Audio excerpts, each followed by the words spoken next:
Chichen Itza is one of the most important places in the Maya area. Chichen Itza means the place at the edge of the well of the Itza. It's a very important place because the sacred cenote or cenote of sacrifice is here. It's actually the mother of all the cenotes, archaeologically speaking. It was a big city that controlled the north of Yucatan through a long period of time. It was huge, more than 30,000 people living here. My name is Guillermo de Anda. I am an archaeologist. I study cenotes to understand the process that happened here when the ancient Maya lived in this area. I've been studying cenotes for about 20 years. The last inventory, only on the state of Yucatan, is close to 3,000 cenotes. So where to start? There's cenotes everywhere. And most of them, they're virgin cenotes, and we don't know what is down there. One of our bases is the Chichen Itza sacred cenote, so everything around that area, it's interesting for us.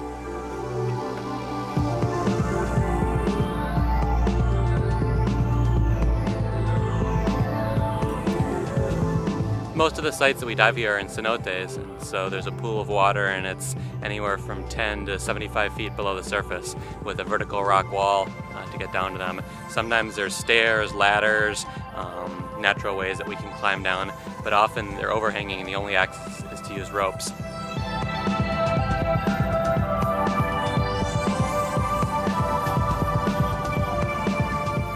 I know I've tried to kill you before, and we've not let you die.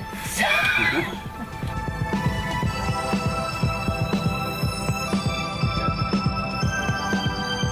right, rebreather coming down. Often many of these sites have no land at all on the bottom. So the diver will rappel in, they're hanging there free in the water, floating in the water, we'll lower the gear down to them and they have to put all their gear on in the water. Yeah, going down. It's important for us to try to be innovative and try to see what new things we can add to protect the sites, to know them better and not to alter them. That's very important. So this is how the idea of have this collaboration with WHOI institution. And I believe we're going to have top of the line images and research. This will help a lot to our project. Ready for the video camera?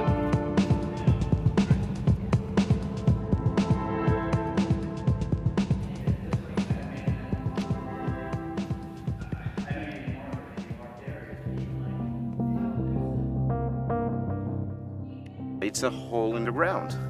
That's briefly what zonot in the Maya language means. A cenote is basically a cave, which it's flooded, that was dry in the past, maybe 10,000 years ago. It's a karstic phenomena. They are part of the karst of the Yucatan Peninsula. The importance of the cenotes here is their relationship, their close relationship with the Maya civilization. There is no surface water in this area of the Yucatan Peninsula, so all the water came from there. Actually, nowadays, we're using this aquifer to get our water. For the ancient Maya, that was important, of course, but there was a much deeper meaning for them, because these places represented thresholds between the physical world and the world of spirits, the world of darkness, the world where the deities lived, and the place where they can get in touch with the divinity, with the sacred. They represented also the entrance to another world, which it was another stage, another level of the universe, where the souls of the dead go after to continue their process. The last few days we have found what I can say now, it's hundreds of pots. At the beginning we thought there were like 30, 35 on the first view, but now with the aid of so many lights and all this fantastic equipment and all these people helping, we are sure there is hundreds.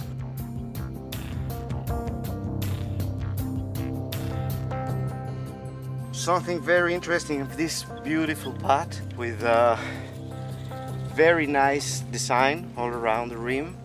And Tammy found this huge jade bead. Beautiful. We spent a lot of time doing our decompression right alongside the wall. There's a little ledge there, and we found a couple jade beads and like sort of this eyepiece that goes over for ceremonial purposes, like goes over the eye. A lot of Mayan things, pottery, bones, animal bones and human bones, jewelry, knives made by stones. It's definitely a burial site. We do believe that. We want to have a very nice visual registration of what's on the bottom and to be able to analyze all this on a laboratory. See photographs, discs, videos, which helps a lot even for the researchers in our university that do not dive. And we can take the information to them and to the public in general. My name is Jason Richards. I've been caving for probably 15, almost 20 years now, and I've been surveying caves for probably the last 10 of it or so. We do two different kinds of survey, and when I say we, myself and my wife Chrissy, we do dry survey and we do underwater survey. There's two steps to an underwater survey. The first step is what most people end up with, which is a line plot of a survey, where you'll lay the guideline into the cave. You'll survey that line, and then most of the time that's all you're ever going to see of an underwater cave survey. But what we do is we take one step further, which involves more diving after that initial dive, where you actually make a pictorial map of the cave based on that line plot. You replot that, take that plot into the cave, and then you're drawing all the walls and the floor detail and the ceiling detail and everything that you would normally see on a dry cave map. We are expecting to have a final product from this, which is an underwater mosaic. That mosaics have been used in archaeology before, but never at this level and not in a cenote. Plus, when we publish results and stuff for the general public, it's going to be great to see everything displayed on a mosaic. It's very didactic.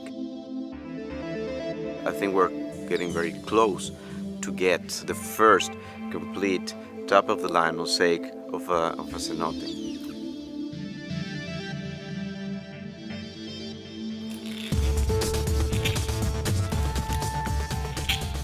Hola. Muy guapo. We got it all sketched and added another loop to help the sketching of the debris line. It was neat to see them pointing out all the artifacts while we were mapping, so we could put them into our map. That was neat. What is going to happen after this, now that we know that there is such a big amount of artifacts and information? Now we have to go meter by meter, checking exactly what is there and writing an inventory so we can know exactly what we're dealing with.